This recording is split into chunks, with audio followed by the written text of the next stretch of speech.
Apple आप ये देख रहे हो, ये वॉशिंगटन एप्पल है और यहाँ पे लिखा भी है यूएसए। वॉशिंगटन एप्पल है और कमाल की बात ये बताता हूँ भाई इसमें कि ये 1 महीने से ज़्यादा इसे हो गया, रूम पे रखा था ये मेरे, और भी रखे हुए हैं।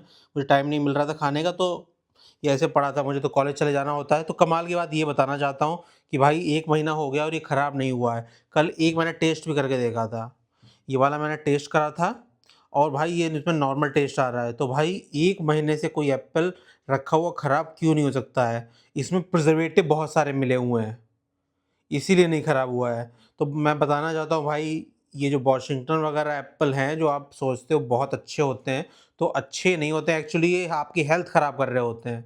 तो आप सोच समझ के इन एप्पल्स को खाओ, और होगा अच्छा होगा तो देसी एप्पल होते हैं कश्मीर के या फिर शिमला वगैरह के, वो खाओ। और ये चीज़ें यूएस वगैरह के एप्पल अवॉइड करो, ये दिखने में ही अच्छे होते हैं भाई, है आपकी हेल्थ खराब कर रहे हैं, तो समझो इसे।